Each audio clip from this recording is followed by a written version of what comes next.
Welcome to the Movie Pro Podcast. This podcast may contain rambling, foolishness, and spoilers. Duh.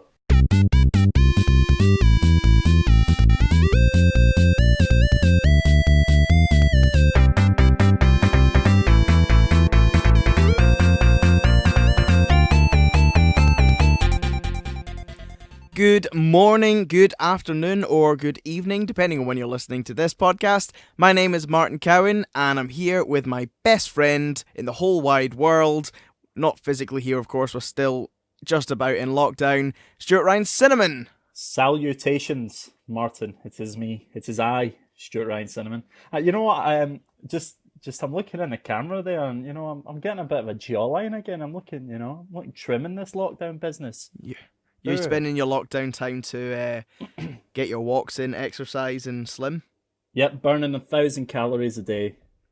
That sounds like a lot, but it's like 3 hours of walking. So I seem to have gotten that down to a T now. It's about 15 to 16,000 steps, apparently. And then obviously we've been doing Couch to 5K. That's right, we've both been doing that. Yep.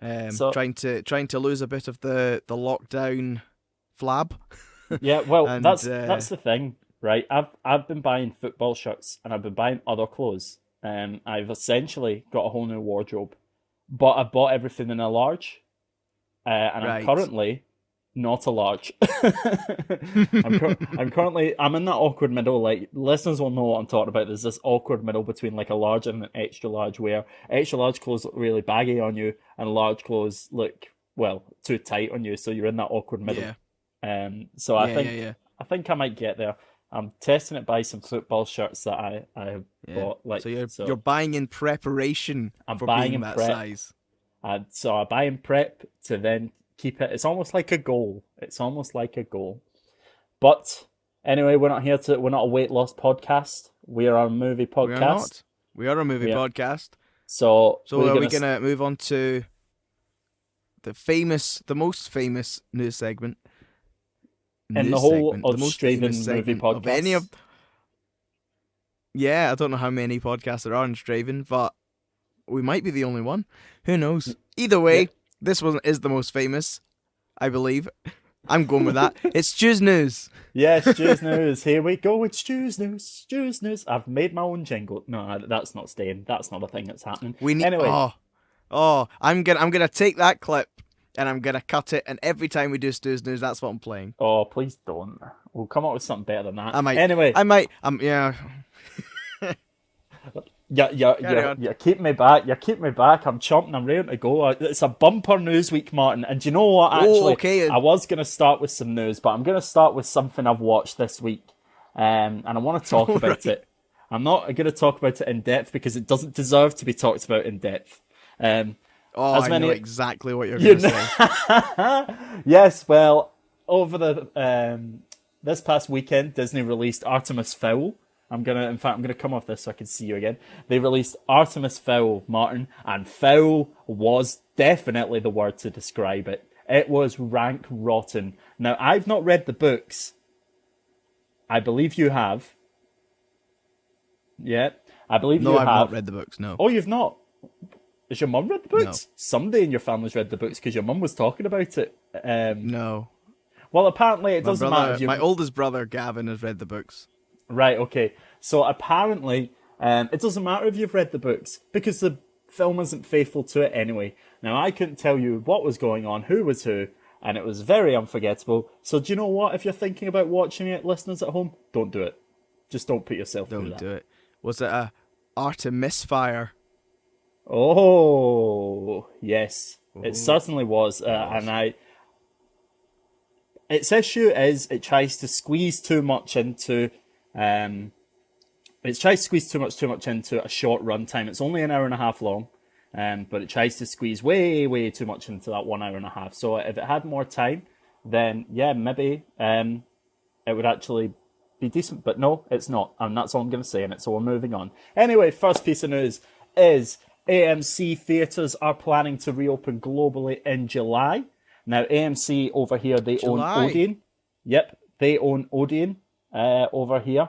So it Yeah, looks that's like we're right. on course to open on that July 17th date. Speaking Yep. of You heard it here that, first. We told you well in advance that this was going to happen. yep. Speaking of that July 17th date, we reported, or I found out that Tenet was going to be released on that day. It has been delayed. As I said last week, the rumors are true. It has been delayed to July 31st. July Um, 30th. I'm not yep, surprised. Anything that gets delayed at this point, I'm not surprised because I imagine that most films that were still planning to come out soonish are just going to get bumped back. yep. As well as that, Warner Brothers, I tell you, Warner Brothers have been on a delaying spree this week, Martin. Not Well, only is have they? Tenet, yep, not only has Tenet been delayed, Wonder Woman 1984 has been delayed to October 2nd. Uh, Okay. Godzilla vs. King Kong has been delayed to May 21st, 2021. And lastly, Matrix 4 has been delayed till April the 1st, 2022. Now, these are all films that we have reported on in the past couple of weeks. Now, it really confuses me That's about the right. King Kong one. It really confused me about the King Kong one because it was only last week that we were reporting that they had given it a rating. So surely the film's done. Surely most of the film is done. Yeah, but even if the film's finished, they're still gonna push it back because people aren't gonna go see it. It's all about money. So Yeah, it won't be a case of if the film's finished or not. It will be a case of they want to um, wait until there's more of a market going to the cinema. well, I suppose you're right there. I couldn't think of any other reason. Maybe they don't have faith in it, but again, you're probably correct.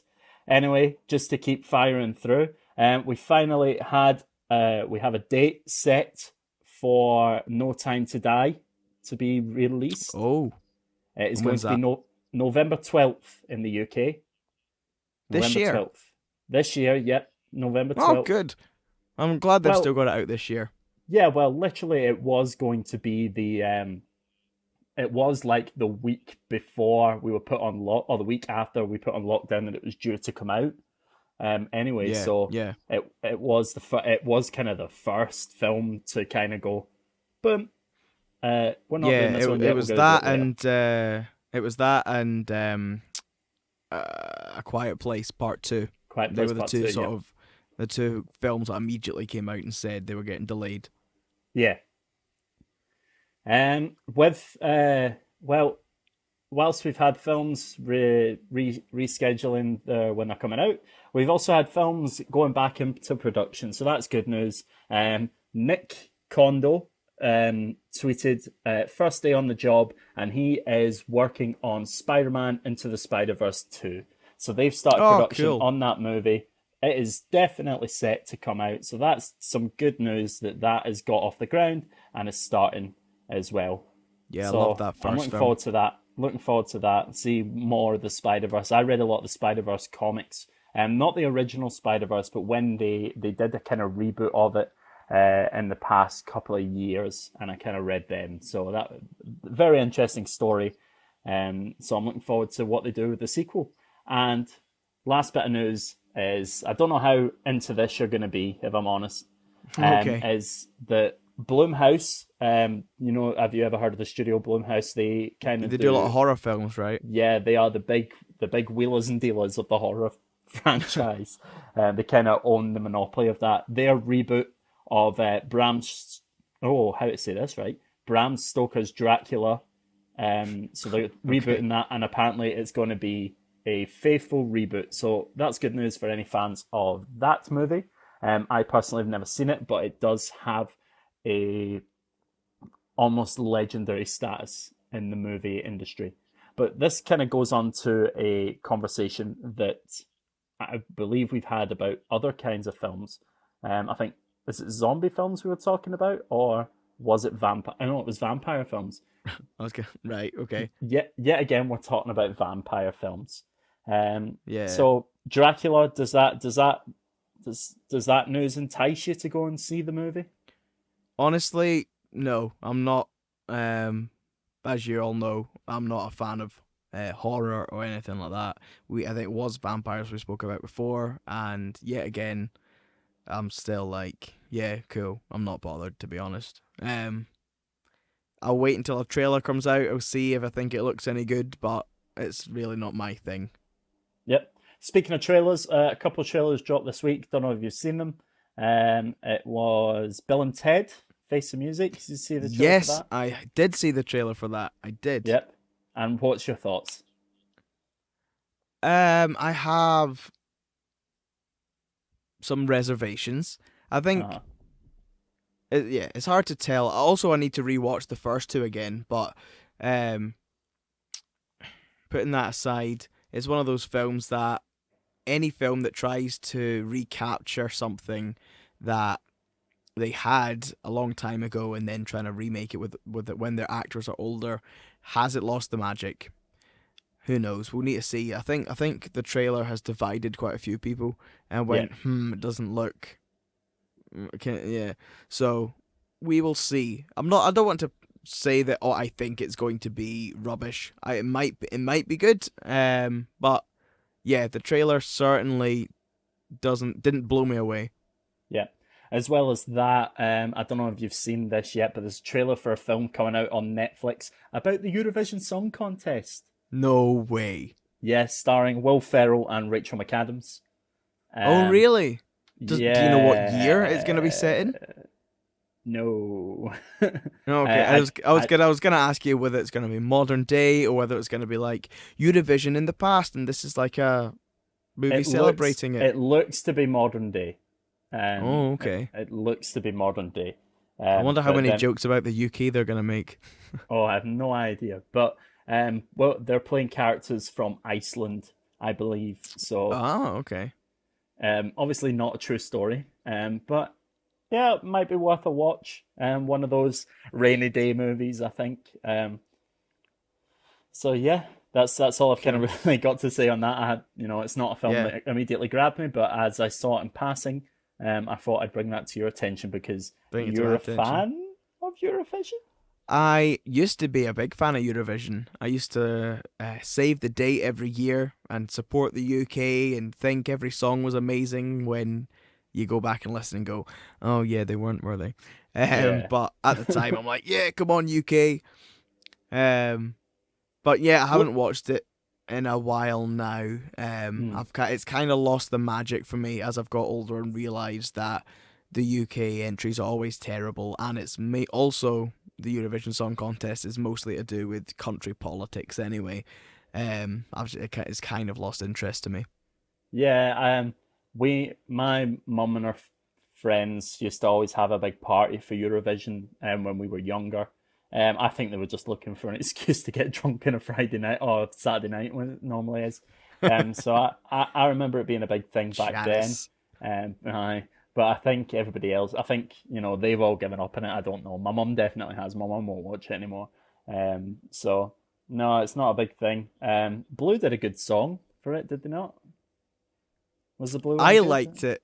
I liked Yeah, it at the I time. think I liked it. I I've not still, listened to it since, but I think I liked it. yeah, it was all. I mean, it's very boy bandy. Uh, It's for what it was. I liked it. It's not. It's put it this way. It's not something I've went back and listened to since I went. This is my jam. But yeah.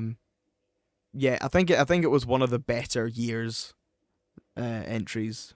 Yeah, there was that time we came really close with that uh, lassie Jade Ewan, who I think that was her name. Yeah, She went on to be in the because Sugar Babes, yeah, that's and I've right. seen her Andrew on Lloyd Webber sang with her and wrote the song and everything. yeah, I've seen her in two West End shows since. Have you? Yeah, I saw her in Aladdin and Fantastic. in What the shows? Heights. Aladdin and in the Ah, I Heights. see. I see. I see. Yeah, yeah. Was So she yeah, good? yeah, she's very good. She's really good in the Heights. I didn't really like Aladdin. I didn't. Well, what kind of put me off was the guy who played Aladdin more than anything else. And if the lead All right. character's what's putting you off, then you're like, you're pretty Yeah. screwed for the rest of the show. But no, cool. Well, that's all the news I've got for you. I know we went on a Cool. bit of a tangent there, but That's we've all not went right. on a we've been quite good recently with not going on tangents and stuff. So I thought we would do one. We were due a tangent, and that's the tangent had. Yep. That's it. No, another month until another one. Yeah, we'll schedule it in. You'll notice on episode 10 we'll go on another tangent. Yeah. Anywho, Anyway, yeah, so this week it was my choice yep. to pick the film we were going to review, and I Oh, chose the film. just before we Oh, do, oh, oh, oh, oh, um, oh, oh. just before we do, I want to give a shout out to a lot of people who messaged us and have, kind of shown us a bit of support over the past couple of weeks. Yeah, The past absolutely. week since the Inside Out podcast came out. We've had a few messages from folk. So we thank you for listening. It was very surprising to find out some people who actually were listening. Shout out Sam Murphy if you're listening. I don't know, but hey ho. But yeah.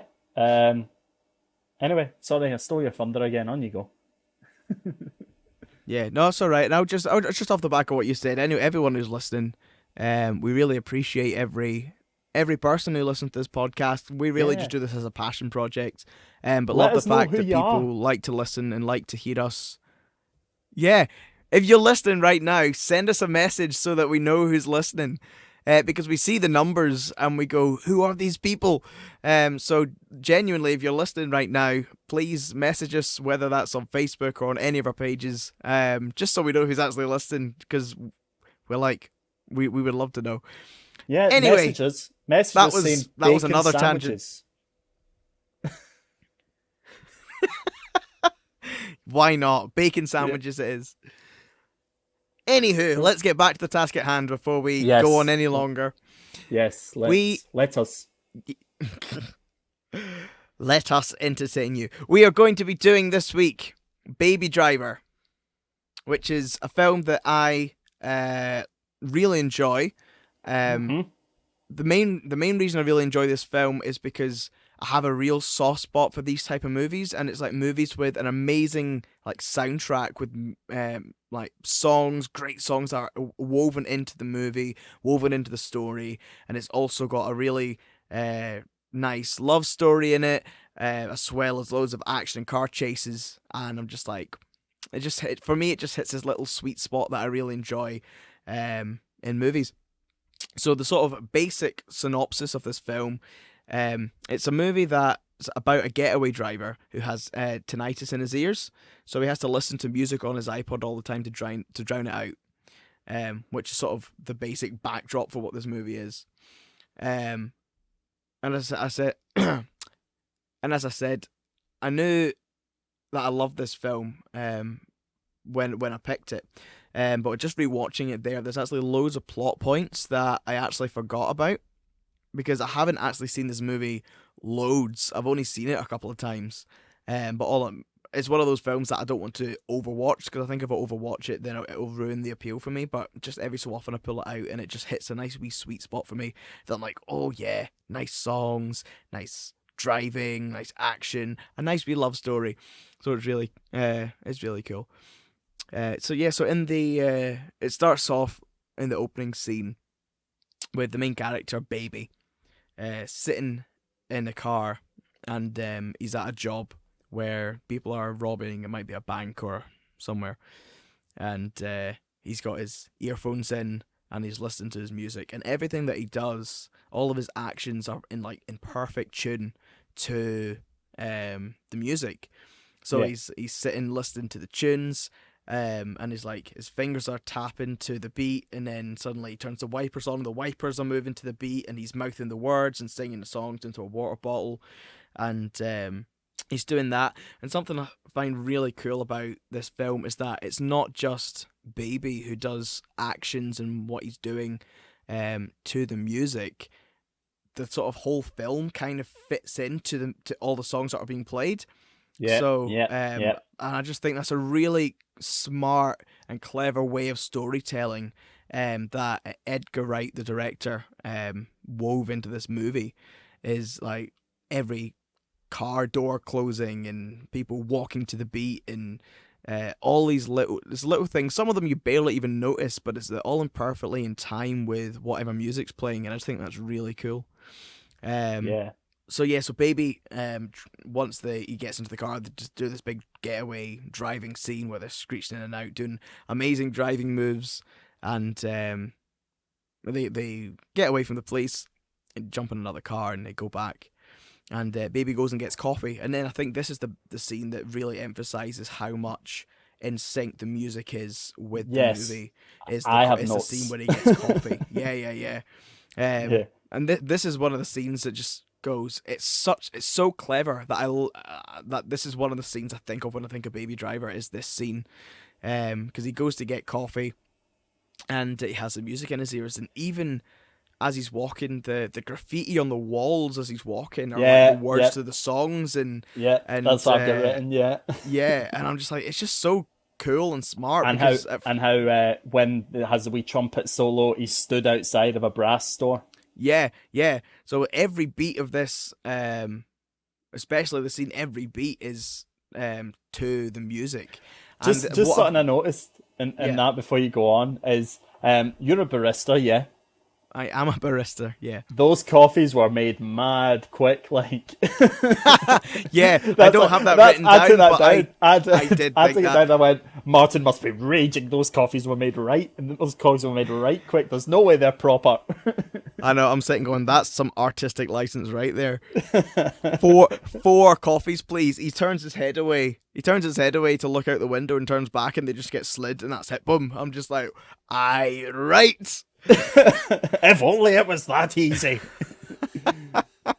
Give that man a job in the place that I work.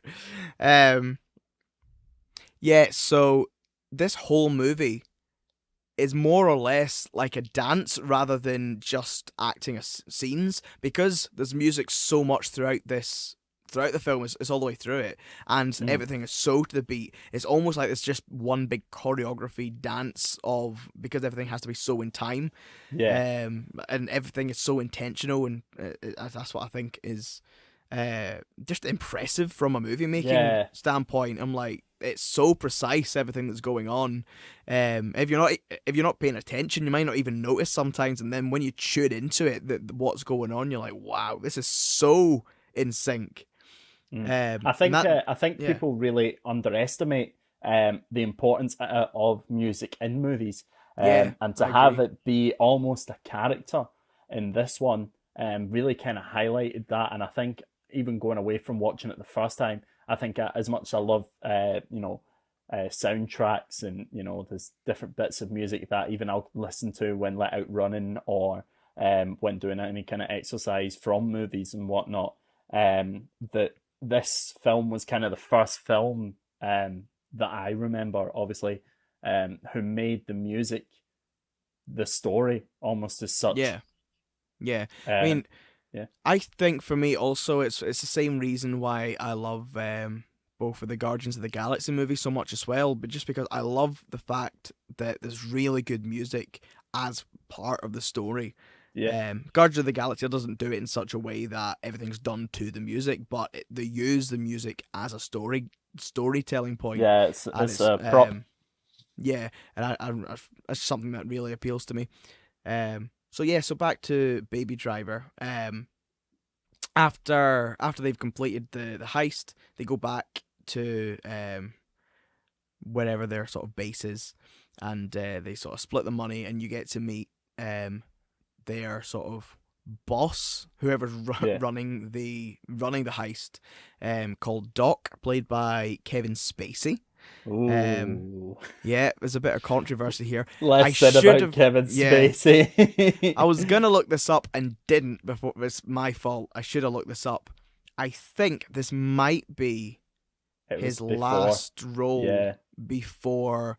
Well, last role that was actually shown, because he did a movie that he got All the Money in the World out of. Yeah, he was edited out of that one. But I think this might be his last film before all that stuff came up about him. That was his last major one, yeah. Yeah. So, but I didn't actually check that out. It's just off what I think.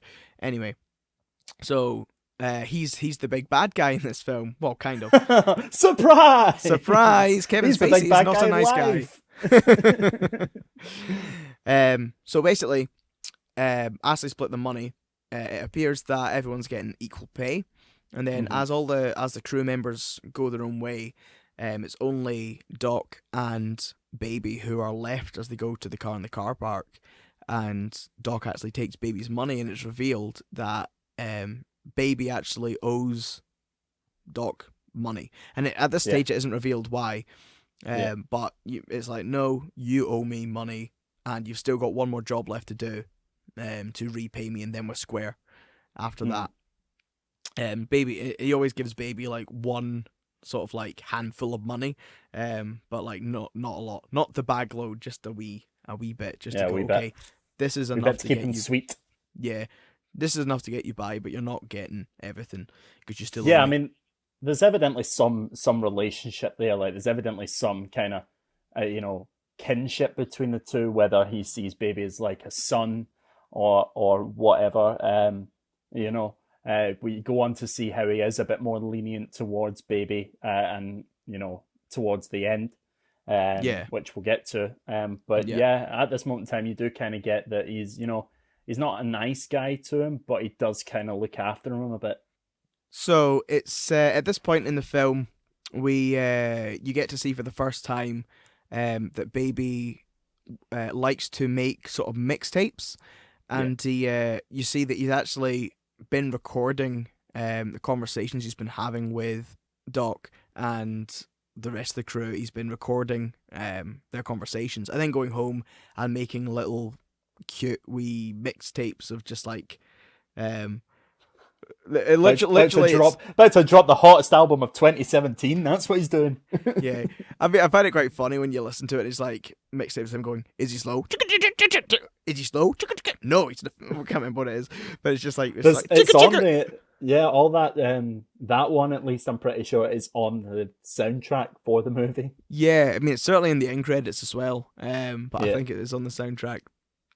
But it's like these. He likes to make these little mixtapes, and that kind of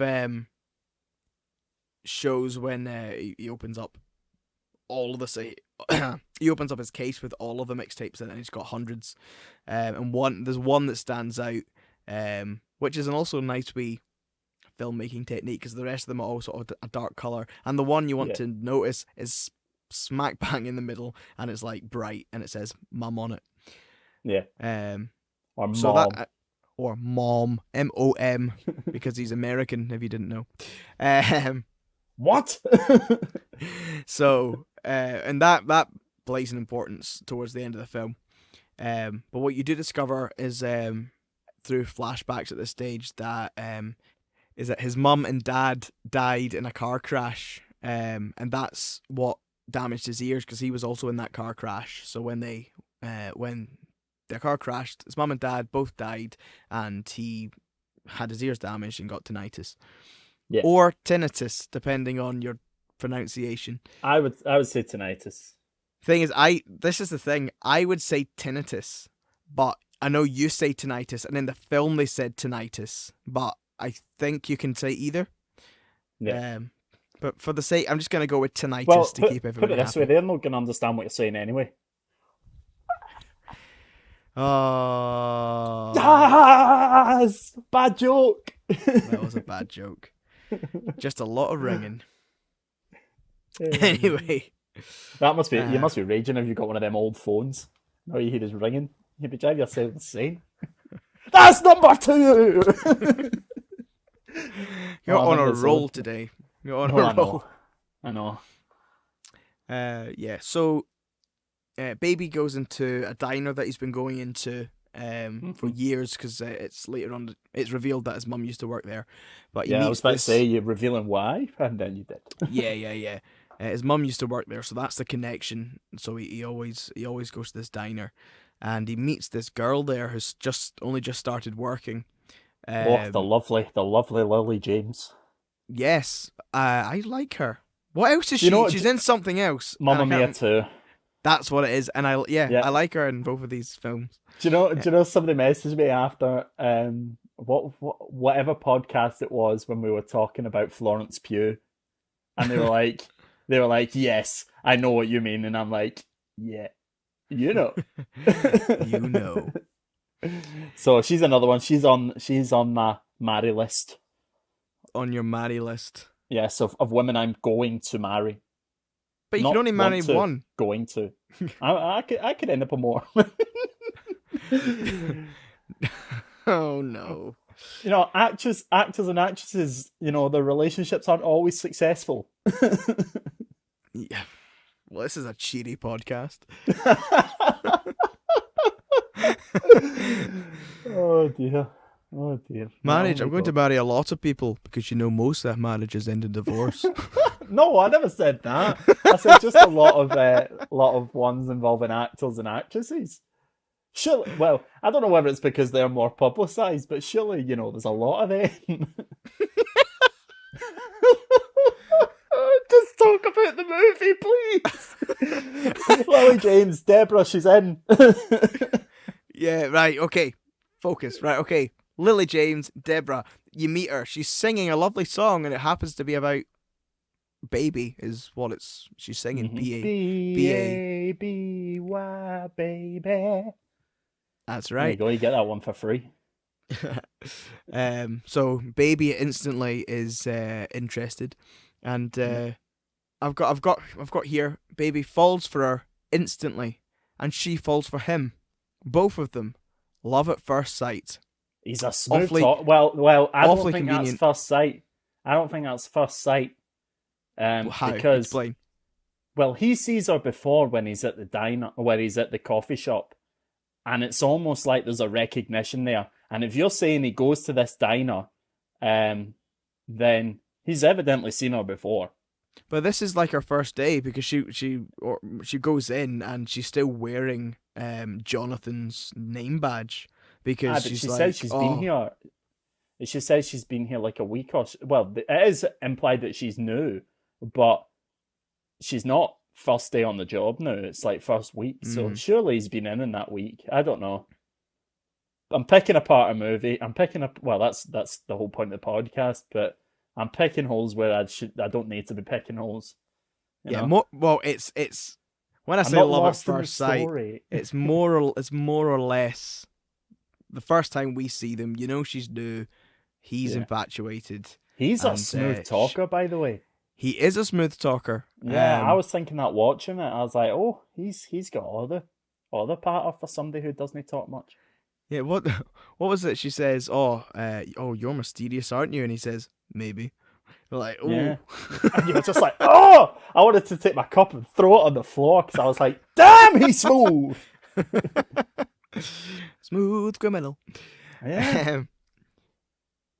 Which he technically is towards the end. So they conveniently both really like each other off the bat.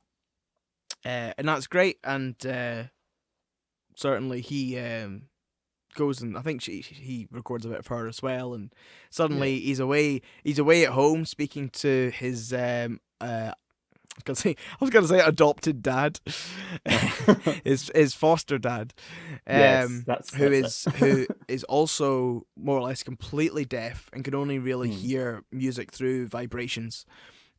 So they both use sign language to communicate with one another, and he's dancing around and mouthing the words, and more or less he figures out that he must like a girl, and it's very nice and lovely.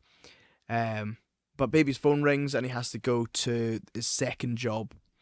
Because his phone rings is the first time they meet when his phone rings in the diner, and he ignores it, and then when he's at his gaff, it rings again, and he picks up and he goes, "I've been trying to call you." Yeah. So he has to go in and do the second job, and it's with a new crew. Completely, all the people you see you haven't seen before in this crew. Jamie Foxx turns up. Jamie Foxx is very good in this movie. He is very good. He's a very interesting character, to say the least. Yeah, he's very good, and I enjoyed Jamie Foxx in this movie. I watched another film with Jamie Foxx last night, actually. Did you? What one? And he was also very good. Just Mercy. He was also very good in that. Ah, cool. Excellent. Yeah, so I'm enjoying Jamie Foxx's work. Good stuff. So I think Jamie Foxx's character, he I think he leaves. Or I say leaves. I think he gives baby a lot of stick to begin with, and starts to hassle him and sort of I think he's kind of testing him to see, like, Yeah, why is this guy just sitting at the back in silence, listening to music? yeah. What's this guy all about? And trying Well, to figure him out. he's testing him because he thinks, you know, he doesn't want there to be a weak link Yeah, in the team. absolutely. He seems to have knowledge of the other two guys, Mm, but he obviously doesn't know who Baby is. So he's obviously just testing him to see, right, yeah, can this yeah, guy keep with pressure? yeah. And this is a point in the film that Kevin Spacey does stick up for him, and he sort of starts saying stuff like, "Oh, Yeah, this is who he is," and like, I vouch for him and all this stuff. yeah, And he's the best and that sort of thing. So you do see that kind of relationship between Doc and Baby in that sense of he does try and protect him. mhm, So anyway, they go on to their second job, and it's another part in this film that I really like. It's as they're about to get out the car, and they're sitting in and they're getting ready, and Baby starts his iPod. But they're having a chat in the car about the masks because they were meant to get the Mike Myers masks from Halloween. But JD, who was the one who got the masks, yeah, got the actor Mike Myers from yeah. Austin There's Powers. one of my favorite lines is actually in the scene before that, and he goes, when Baby says to that JD, "Why have you got hat tattooed on you?" And he's like, "Oh, it used to say hate." He's like, Yeah, "Do you get a lot of jobs? Do you get a lot of jobs with hate tattooed on you?" He's like, "Oh, who doesn't like hats?" I was like, yeah, I love that. Who but doesn't yeah, like the Mike hats? Myers joke. I've got some fun facts I'm gonna drop at the end. And that involves that's one of Oh, something involving that okay, is one of them. So there you cool, go. cool, But interesting. yeah, Canadian actor of Austin Powers, Shrek, Yeah, and other movies.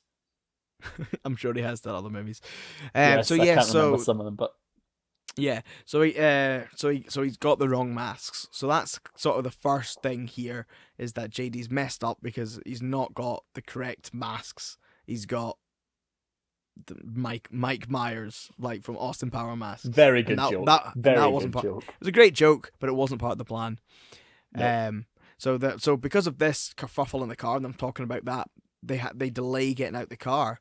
So they're about to get out of the car, and Baby says, "Wait, I need to put my song back," and then he has to Hmm. pause the music, rewind it back to the beginning, and then plays it, and he's just like, right, and right, go, and I just find that really funny because the whole film is so in sync at this point when they're going to disrupt the disrupt that. Baby has to stop the music and put it back and go no because now you've put things out of sync, and I just thought that was really Yeah, clever the way they'd done yeah. that. It really Um, emphasizes that. Really emphasizes that point you make about dance, about how you think yeah, it's a dance, because that yeah, would be what would happen in dance if you would. Obviously, I had musical theatre at college, so if somebody was out of sync or out of time, they would, you know, they'd let you know, and they just put it back to that point, and everyone would have to do it again. I yeah, remember we did a dance where we had to do that with our hands when it's like rub our hands together and then throw over our shoulder. It was for Sunshine and Leaf. It was called Throw the R Away. So you right. had to bob down on your knees, do that, and then throw it over your shoulder. And we I had to love the keep way doing it you're and doing it. saying. I love the way you're saying, and do that with your hands, as if the listeners can see what you're doing. Oh, so it's hard to explain. It's And like you do you're that. rubbing. It's like you're rubbing your hands, but you are there's a gap in between it, and your hands aren't touching. So that's what it is. So it's almost like you know It's how an when you amazing like description. yeah, you know how when you like get your hands covered in something and then you kind of clap, you know, you kind of clap them off like that. It's like doing that, but you don't touch them, and then you throw it away over your shoulder. So you flatten all the Excellent. vowels and you throw the R away. That was it. And we had to keep doing it and doing it. And every time, even if one person was out by a tiny millisecond, we had to do it again. And it was normally Oh. me. A lot of people hated me that day. But anyway, yes, reversing the track to get the whole operation back in sync. Yes. Very good. So so they've done that. And then after we started it, they got on with the job. And this is the first time Baby really gets exposed to any of the violence because he's really just been the driver, Yeah, not sees done it in the anything. window, yeah. And as he goes to pick them up, he sees through the window that one of the drivers for the van that they were hitting. I think he's dead. I think, or he's at least he's hospitalized at the very least. He's like see him lying down in this blood everywhere, and he's like, oh, so he just has to deal with that. Does the getaway. It doesn't go as smoothly as they would have liked because there's another guy who, like, almost a good citizen who happens to have like a typical American who has guns in his car, and they're chasing him. Well, I think it was an undercover. I think it was an off-duty cop. Right. Yeah, because he did have he did have like a heavy duty weapon. So, yeah, I think it was an off-duty cop. That would make sense. So they have to get away from him as well, but thanks to Baby's ingenious driving skills and a clever maneuver under a bridge with 3 red cars that look very similar, they go under the bridge, and then he drives in front of another car and slows it down, forces it to go into the other lane, so it tricks the helicopter into thinking it's the wrong car, and he manages to go for Slip Road and get away that way, which was quite clever. What was your noise about? What? You made a noise as if you're like... Does that not happen at the beginning of the movie? Have you put that in the wrong place? I swear that happens at the beginning of the movie, because this is the car chase when they get trapped in traffic and then they have to go into... a red car. Yeah. Oh, right. Okay, then no. Why did I think that was the beginning of the movie? I'm pretty certain it's at this point that it's the helicopter. I might be wrong. Well, anyway, I genuinely might be. Either way. Yeah, I think you are. I don't know though. But anyway. Either way. Yeah, the whole 3-car thing, I think I was just like, right, that's convenient. I did also think the same thing. I was like, oh, that's very convenient. That they're also in that run up and in that getaway, we see obviously that Baby is the kind of softer side, because when they do force that woman out of the car, she's like, oh, my baby. Whereas, like, his name's Bats, Jamie Foxx's character, Bats. Yeah, that's right, Bats. Just opens the door and she's like, I've got a kid. And he's like, yeah, me too. And then, just kind of pulls her out, GTA style. And then Baby's like, oh, there's a baby in the back. So he gets the baby out and gives her the baby, which becomes a running theme on these getaways and stuff, that Baby kind of helps the people even when he's hurting them. Yeah, because that's one of the key things of this movie as well, is that it really, every time there's a getaway or any of the crime stuff, what really does shine through is Baby's heart, that he's actually good at heart, and he's really only doing this because he's in a tight situation here. So that leads on to the point in that getaway, when they do have to get out the car and they take the woman's car, and as they're driving away, JD messes up for a second time when because he's left his shotgun at the side of so he's left his shotgun at the side of the road, and he's like, oh no, and they're like, that's not cool. Anyway, they manage to get away from the police. They get to the point where they change cars, get their cars, and they get back to base again. Baby's told to get coffee as he normally does, and when he comes back from getting coffee, JD is not there. And they're just like, oh yeah, he went away. I was like, oh okay. And but that's it. That's everyone gets a money split. Yet again, it's Doc and Baby who are left, and that's Baby squared up now. He's finished in terms of he doesn't owe Doc any money anymore. And they're square, as they put it. Yeah, they're square. And in Baby's mind, he's like, right, that must be me done. I'm done now. I'm out. Because he doesn't really want to be part of this world. He's only in it because it's revealed that when he was younger, he stole Doc's car, which he didn't realize had so much valuable stuff in the boot, because he just dumped it. But Doc says he didn't even stop him because he was so impressed with the size of his balls. But of course he then basically threatened him to within an inch of his life, and said, you need to come and work for me until you've paid off your debt. Because he's an extremely talented driver. So that's how all that comes about. But just as he thinks he's now out, the first thing that Doc does is say to him, oh yeah, by the way, you need to sunset this car, and it's revealed that in the boot of that car is the corpse of JD, who they've clearly killed because of his mistakes on the job. Yep. And Baby. Now, not only does he have that knowledge, he's also told you're the one who has to get more or less get rid of this body, Yep. which is I think the A darkest daunting and deep. task. Yeah, it's a daunting task, but it's the sort of deepest and darkest that Baby's been, of anything that Baby's been asked to do. So far, he's only been a getaway driver, but Yeah. now he's been told to get rid of a body. But yet again, he feels he's in too deep, and yeah, he's in too deep. But he still thinks, right, whatever, get rid of this body in this car, then I'm done and I'm out. I think that he still has that in his head.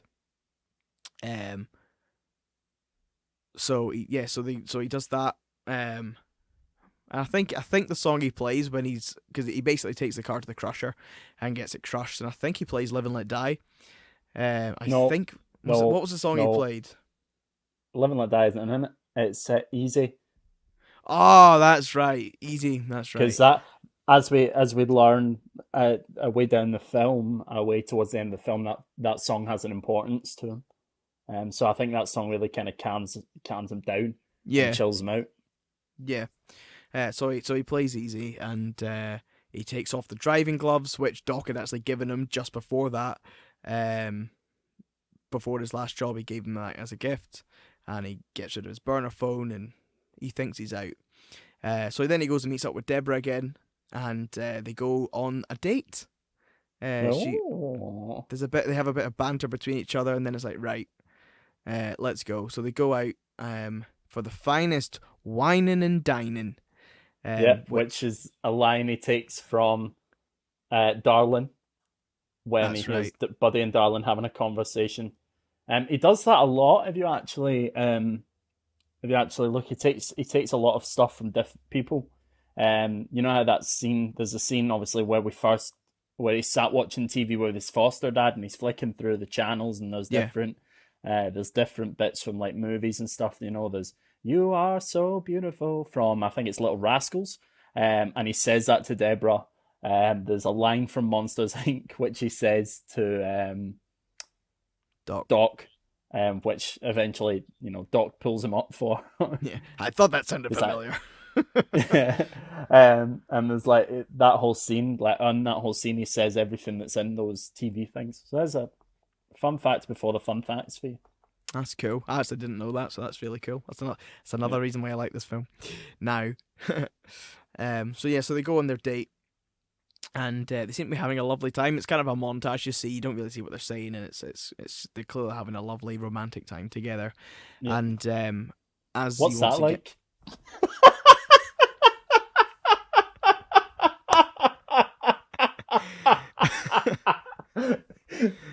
Is that because you don't know, or because I don't know? It's because I don't know. I'm obviously asking you. What's that like? But neither of us would know, because we're both single men at this time. Yay! Thumbs up. That's right. So they're having a nice romantic meal, and Baby goes to get the bill, and he gets told by the waiter that it's already been taken care of.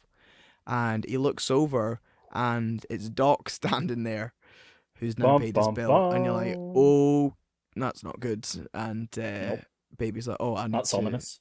Yeah. So Baby's like, oh, just give me a second. I need to go speak to him, basically, because he tells her that's his old boss. And I think at this point, Deborah still doesn't know what he does. All she knows is that he's a driver. And he likes music. But she doesn't really know what he does. And of course, he goes and speaks to Doc, and Doc pretty bluntly tells him, "Yeah, you're not. What did you think you were done? Like, yeah, you're not done. We're just getting started. Like, yeah, your debt's paid." I said we were square. Yeah. Didn't say you were done. Yeah, and he says, "This is the fun bit. You get to make money now." Like, because by this point he's working for a pizza place. That's right. He's working for a pizza place briefly. And that's another funny bit when he gets to the house when he's delivering pizza, and the guy goes, "Wow, that was fast," and he just goes, "I know." It's all like that. But anyway, so Doc basically bluntly says to him, are you in for this next job? And Baby tries to decline and says Yeah. no. To which Doc then says, you know who I am, you know my connections, and you know that if you decline me, not only will I like cripple you, I will kill everyone you love. So, and then he says an ominous line, do you want to leave here in a wheelchair or behind the wheel? Or something like that. I might be paraphrasing. Yeah. And he's just like, yeah, the car one. More or less. So that The car one, please. So that puts him straight back into the game, where he's in too deep because these people are very dangerous people, as he already knows because he's already had to get rid of a body. He can't say no, so he's in too deep to get back out, and he suddenly realizes that he's putting both Deborah's life and his stepdad's life in danger by doing this, but he's in a sticky situation where he's in too deep. And it's really hard because he's a really good kid at character. His character's he's a really good kid. But he made a mistake when he was younger and he boosted the wrong car, and that's why he's in this tough situation. So anyway, so the next day, Doc has to pick him up. Well, he meets Doc anyway, and they go to sort of scope out the next job, and it's a post office, I think. And as Doc says to him, right, go in there, count the security cameras, how many guards there are, I like the this guards scene. armed, what if there's bulletproof glass, like how many tellers are open, all that stuff, how many customers. I want you to bring back all this information. And he says, and bring my grandson. Is it his grandson? I think it's his nephew. Nephew, that's it. He says, and take the nephew. It's less suspicious. So they go in and he's standing trying to count out all the cameras and not look suspicious. And then the wee boy just turns to him and goes, there's this many cameras, there's this many guards, the guards are armed, and the building's got intel and everything. He's like, oh, thanks. So I thought that was cool. And then they go up to the bank and to the teller, and she's really nice. And she offers the kid candy, and she's like, with his name on it. And have you got a name? And he's like, you've got a name, don't you? And he's like, oh yeah, it's I can't remember the kid's name now. Sam. Is it Sam? It's Sam. Yeah. Oh, well, I've got a candy with your name on it. You've got a piece of candy that says Sam on it. The whole time he's looking down playing a PSP. Yeah. And then he just looks up at that one moment, and then he's like, you've got candy that says Sam on it, and then apparently takes the sweet and goes. Yeah. For that, in my notes for that bit, I literally have the kid in the post office, because I'm just like, that just whole bit was really funny. I really enjoyed that. Funny. Even when they get back to the car and Baby's now reciting all the stuff that the kid's already told him. He forgets to tell them how many tellers there were or something like that, and the kid in the back just like and then just like holds up like 4 fingers behind his PSP, and he goes, oh yeah, and 4 tellers. And then he sort of says to Doc, oh yeah, the teller was a really nice person. And then the kid's just like, yeah, you'd something about shotgun. Basically, she said she'd be a real pushover. You wouldn't need a shotgun. You could go up and say boo to her, and she'd give you the big bucks. Yeah, and I just thought that wee kid's. He's only in those scenes, but he just sort of really uses his moment well. I enjoyed that. So after that, Baby goes and he phones Deborah and tells her that he actually wants to run away with her. He wants to. First, he's like, I just want to hear your voice, but what I really want is to just get in a car we can't afford and listen to music and drive until we can't drive no more and just go. Like, are you in? I'm being serious. Let's go tomorrow or tonight or something. So she's in and that's that. But they have to go. I say they. It cuts back to when Baby's with his crew, because he's still going along with this idea that he's going to take part in the job, but he's really planning on just bailing beforehand because he doesn't want any part of this life. But they have to go see somebody called the Butcher. And the butcher This made me is really hungry. This scene made me really hungry. Like, I watched this film around about dinner time. I started watching about 10 to 5, right? So by this point, it's almost like 5:30, 6 o'clock. So I got really hungry. yeah. I still haven't eaten. Oh my goodness. Anyhow, so the butcher's basically uses a lot of metaphors and code for what he's actually selling, because he uses the Yep. code that he's selling meat, and it's the finest cuts of the pig, and there's 9 different cuts, and what he's really selling is guns and weapons, but it's all Yep. code so that he's not caught saying anything like, "Oh, do you want an On a wire in case AK-47?" someone's wearing a It's wire. like, Yeah. yeah, he's like, "Oh, I'm a butcher and I'm selling these fine cuts," and it's quite clever. But Jamie Foxx's character Bats notices that the weapons that he's selling on the side of the box I can't remember what the letters are, but basically the letters mean they're a certain area of the police force. Yeah. So they're police guns. So he suddenly goes, "Oh, these guys are police officers," and starts killing them all. Which also leads to another amazing gunfight scene to the music of Tequila. Oh, yeah. And all the gunshots are in time, and Da-da-da-da-da-da. it's like boom boom boom boom boom boom boom, and it's funny. But so yeah, so he kills them all, and no one's really happy with him. And when they go back to base, Kevin Spacey's sitting there just like Bananas. bananas. You know, every time I have a job, after the job's done, my informants call me and they say the word bananas. I didn't hear bananas tonight. Who died? And for some reason, I don't know why they did it, but they like cover for Bats, because Bats says, "Oh yeah, they were police officers. I shot them."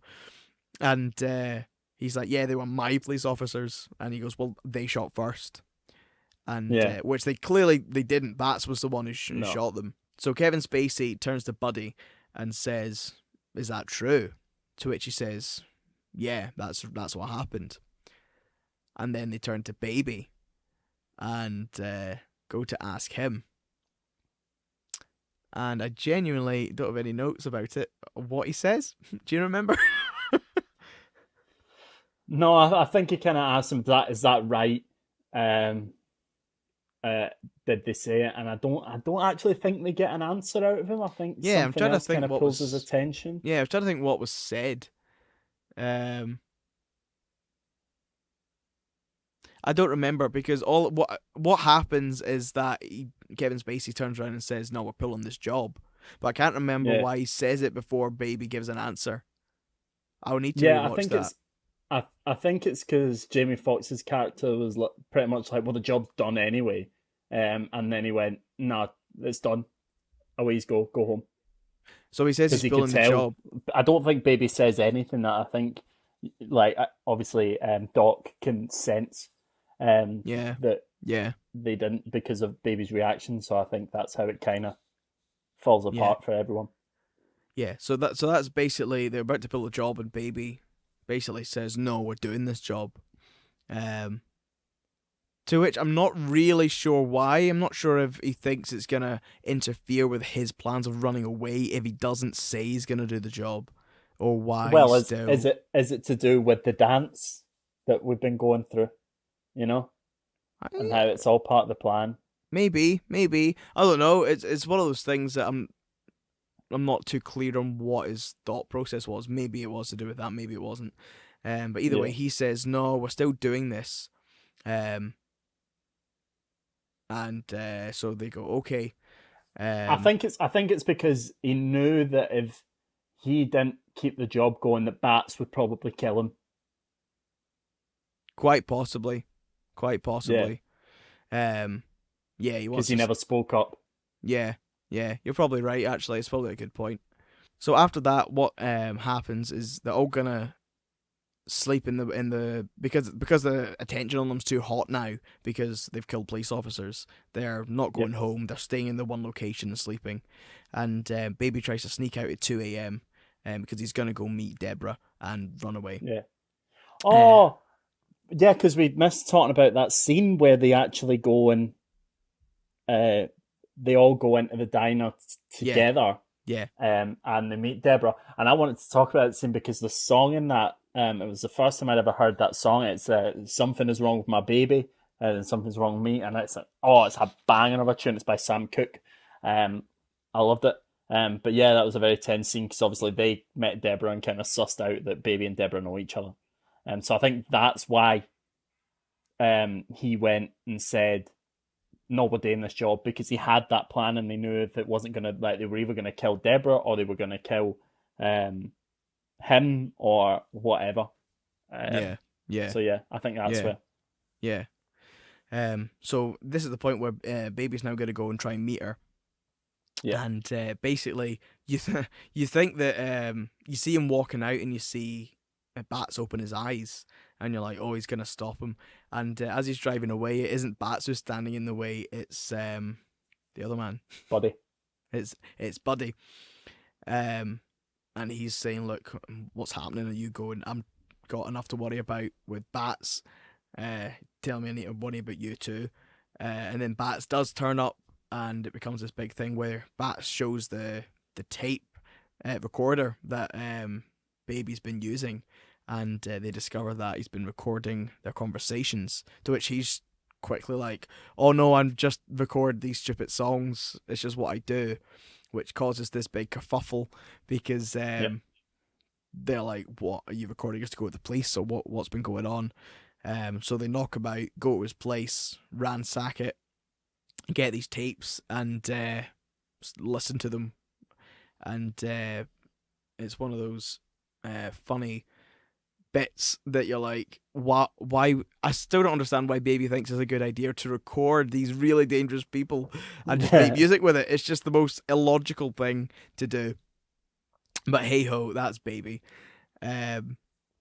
So yeah, they listen to the tapes, and once they discover that he was just doing that like for fun, he isn't actually any. He was never going to go to the police or anything. They just tell him, go away, I'll find another driver. But Baby, of course, still has this plan, and he's like, no, I'm your driver. I've never let you down before. I've never went to the cops. Like, I'm doing this. So they go, right, okay. If we're doing it, we're doing it. So they go to do the job as planned, and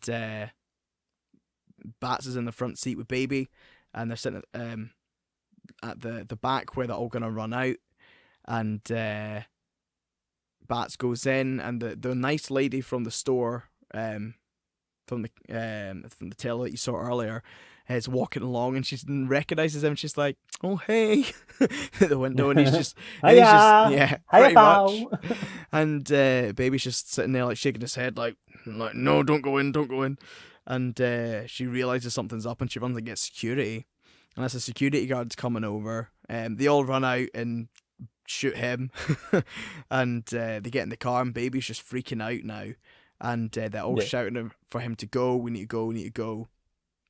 Bats then holds a gun to his head and says, I'm going to count to 3 and blow your brains out if you don't go. And in front of him is a truck with a big pole sticking out the back. So he decides to accelerate and impale Bats and kills him. Which also pretty much totals the car. So now they're in real trouble because they've got no getaway car. Which then inspires this big chase, runaway on foot scene. Where they're running through the park and trying to get away, and Baby actually splits up from the other two, and things like that. And then they eventually try and get in cars, and they both sets of the getaway guys get in their cars and hit each other again. And he's like, "Baby, you're the jinx," pretty much. And so they're trying to get away, but then what happens is the girl, what's her name again? I forget. Darling. I was going to say Destiny, and I'm like, that's wrong. So Darling gets out and it's like, right, Baby, you got us into this mess. You need to get us out of it, and start shooting. And then the police shoot back and kill her, which leads Buddy to see red and go ballistic and start killing all the cops. And also twigs while he's doing it that this is all Baby's fault. And it goes to kill Baby. So now Baby has Buddy chasing him and trying to um, kill him. One of the bits that I liked in this shot was that Buddy tries to shoot him, and he tries to go back to get his iPod, and just as he goes to get his iPod, the iPod gets hit by a bullet and the music stops, and I thought, oh, that's really cool. I like that. So I'm just, I know time's running on now, so I'm going to try and speed through this because I don't want to be sitting here forever on this podcast. But basically, he manages to get away, and he goes back and he gets his stepdad, gets the money that he'd taken, and takes him to a care home and records a nice message because he knows that his stepdad can't speak because he's also deaf.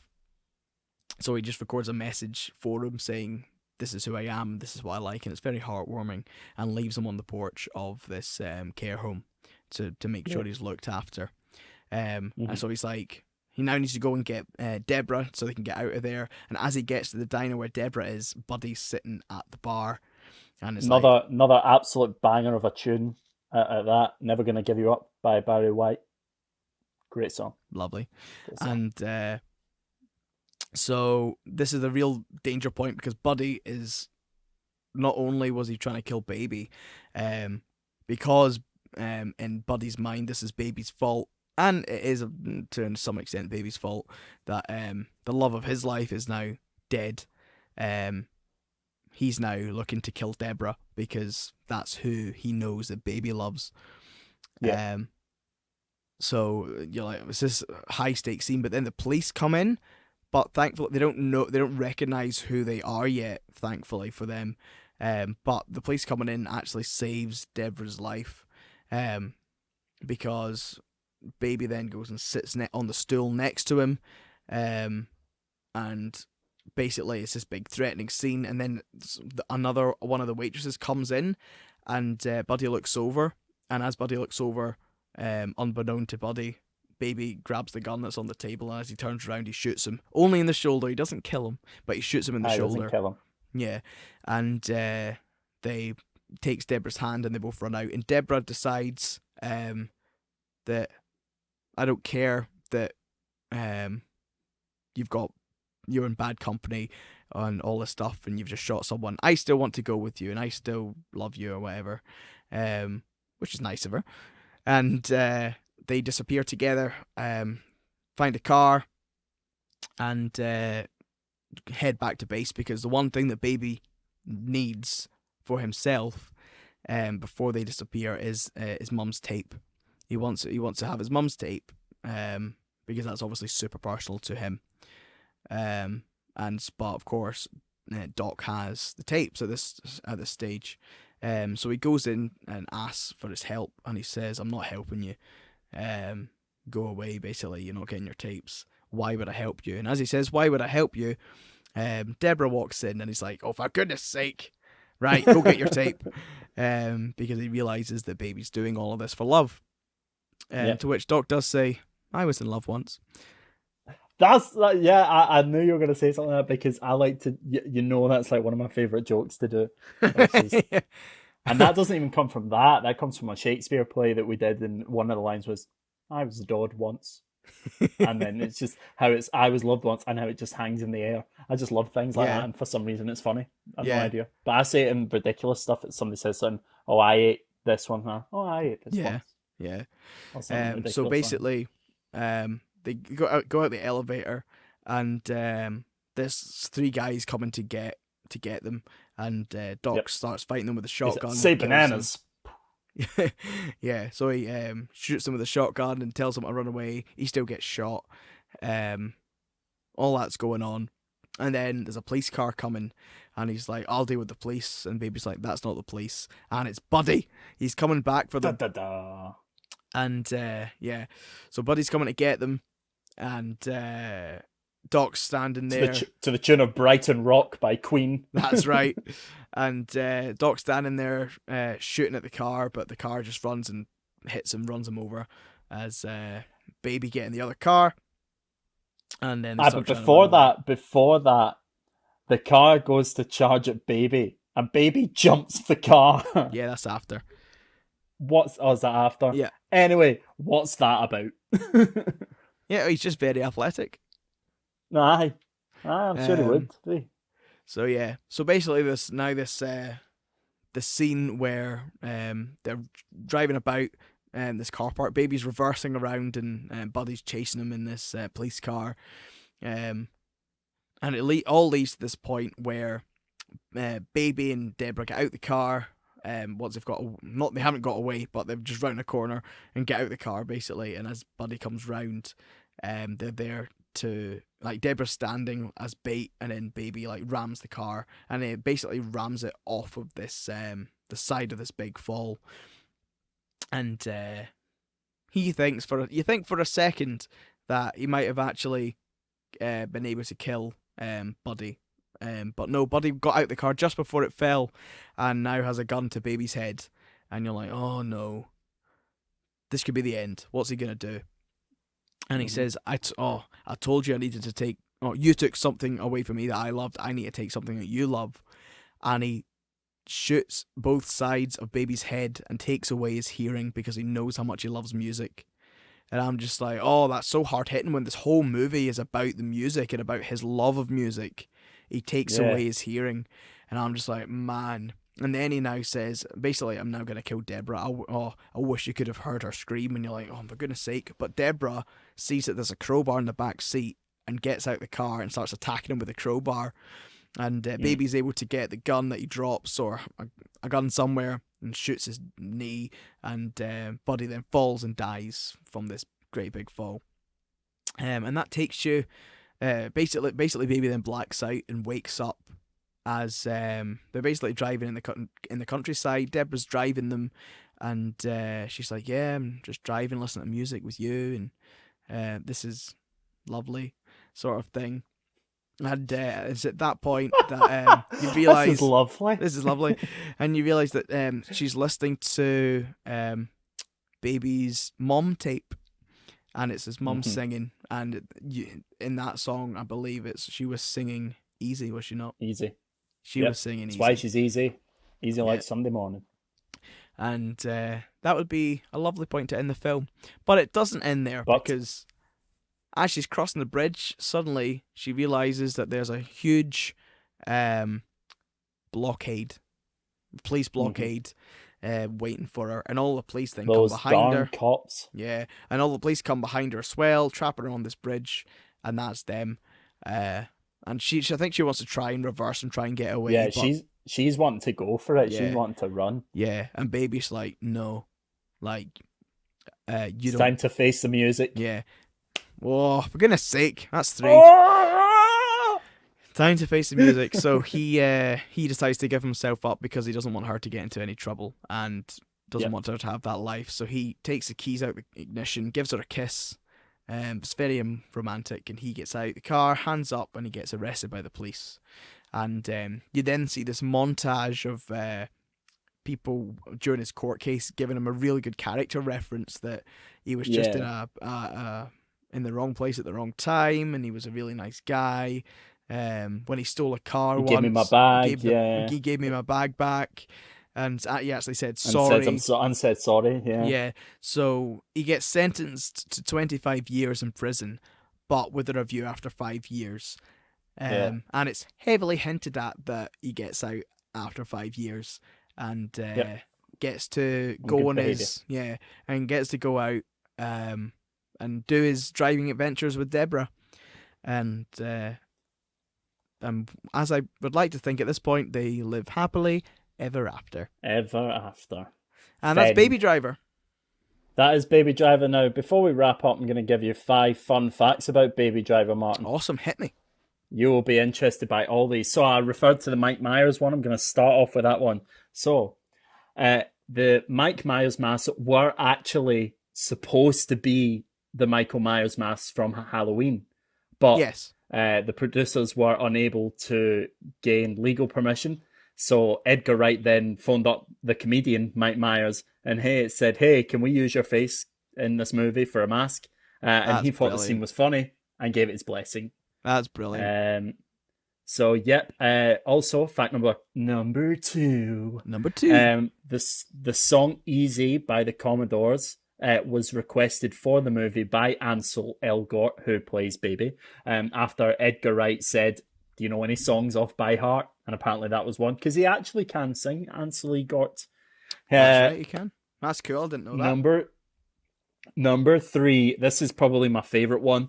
The extensive collection of sunglasses and iPods that Baby owns were not bought by him. They were taken from cars that he stole. In an interview, Edgar Wright said if he has been stealing cars since he was 12, the main thing he would have inherited from these stolen cars are people's sunglasses and iPods. That's amazing. Reminds me of a funny scene when he meets Bats for the first time, and Bats like takes his sunglasses, then he puts another pair on, smacks those sunglasses on, puts another pair on, and he just keeps whipping out sunglasses from everywhere. Yeah, I love that, because he literally puts on at least 3 different pairs of sunglasses in that scene. Yeah. And as you say, he's got many different iPods as well. So it's a really cool fact that there's like logic behind it. He's not bought them; he's just stole them. And I think that's actually really cool. Okay, and number 4. Number 4. In almost every scene where no music is playing, you can hear a slight ringing in the background, the sound of Baby's tinnitus. Yeah, or tinnitus. That's right. And the movie also starts like that when it first starts with like the companies who made the film. Like as it starts, you do hear that ring at the very start of the film. Yep. And lastly, number 5. It's one I've already shared with you. When Baby is flipping through the channels near the beginning of the film, several lines of dialogues from different movies can be heard. You are so beautiful, which he says to Deborah. They grow up so freaking fast, which he says to the teller. How's that working out for you? Can't remember who he says that to. Might be Buddy or Bats or one of them lot. And also says, we're partners, that there's nothing that matters to me more than our friendship, which is the line from Monsters, Inc. he says to Doc. And then it says, each one of these lines appears later in the movie as a line of dialogue delivered by Baby. So there you go. 5 fun facts. Awesome, I enjoyed those facts. I didn't think I knew most of those. I did not know, so that was cool. Awesome. There you go. I'm here to service those needs. What? Wonderful. I'm here to give you the info. Here's the scoop to keep you in the loop. Excellent. So what did you think of this film generally? A very quick sum up before you give me a rating. Yep. So this is the 3rd time I've seen it. You talked about at the beginning how it's one of those films you didn't want to overwatch because you feel like you could overwatch it. Yeah. I kind of feel like I have now. I feel like now I've seen it 3 times. I feel like I'm maybe done with it. But that's more due to the fact of I don't think I'm in the mood. I mean, tonight for that kind of film today, I don't think I was in the mood for it. But I appreciate how clever the film is. No matter how maybe so the story is, the thought that, I mean, we talked about it there. The thought that goes into these lines and the thought that goes into the music and everything is just unreal. That's what really knocks the film up to another level. Like, other than that, it would just be your bog standard action flick. And like you say, not much really happens in the beginning, but at the end it's just like, whoa, so much is going on.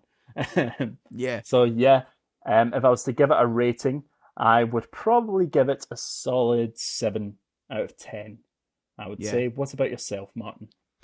Yeah, as I said, I love this film for those different reasons, but at the same time, I have to admit that the story of it is relatively weak. The love story for me is rather convenient. She does just instantly go, "Oh, your Baby. Yeah, cool, I love you, and I don't really know much about you, but I'm willing to take all of this crime stuff and just go with it." There are certain elements of the film that I do go, that's rather convenient, and but there's loads of the film that I love. I think we're going to give it a 7.5, which is probably the lowest rating for a film that I would pick as a top film. But I think it's the lowest rating we've done. Yeah, but I don't want to overhype it and say that, I think it's this amazing film. I personally really enjoy it for the reasons I've already stated, to do with the music and the way it all works and how clever it is, and because I have a real soft spot for like love stories that, even if they are very basic, and I always like to see two main characters like have a nice love story. It's just pleasing to me. So I really enjoy watching the film, but I do admit there are some things of the film that are a bit weaker, so I'm going to drop it down because of that to a 7.5. But I still, Cool. it's probably the strongest 7.5. I nearly gave it an 8, but I feel like I want to just chip it down slightly for the reasons I just stated. So yeah. Cool. Excellent. So that's Baby Driver. Next week That is is Baby Driver. Stuart Ryan Cinema's choice, and I'm very interested to know what you're going to land me with this week. So I'm going to pick a movie which, for at least our generation, that I believe is probably the greatest movie of all time. Everybody has probably seen it. If they've not seen it, they've definitely heard about it. I am going to pick Disney's The Lion King, animated 1994. The 1994 version of The Lion King, the original version of The Lion King. 1994. Cool, I'm looking forward to watching that. It is, as you say, debatably one of the greatest movies of our generation. So, yeah. I thought you were... when you said about how big it was, I'm like, what, Avatar? But no, The Lion King. Awesome. Well, that's going to be next week, The Lion King. I'm looking forward to reviewing that with you. Yeah, I don't think there's anything else left to say, really, apart from... if you've been enjoying listening to these podcasts and you aren't already on our social medias, you can catch us on with Movie Probe Official, pretty much on everything, on Facebook, on Instagram, Twitter, and we keep you up to date with notifications when our podcasts go out and other details. We're going to be running polls at some point for you guys to vote for certain films that you might want to get us to watch. So there's going to be some fun things on there if you want to keep up to date with us. Yeah, and also if you want messages, feel free to slide into any of our DMs. Not us personally, but onto the Movie Probe website, yes, and the socials. Feel free to drop us a mail. Let us know how much you're enjoying the podcast. Give us a review on Apple Podcasts and Google Podcasts. I don't think Spotify do a review system, but I'm not fully sure. Spotify do not, but you can on Facebook. So that would be, if you'd like to do that, that would be grand for us. also on YouTube as well, YouTube videos, because video formats of these go up. But when I say video formats of these go up, it's not me and Martin on a screen. It's just the logo, and you can listen to it as if it was there. But yes, that is going to be all from us today. As the Looney Tunes would say, that's all, folks. Bye.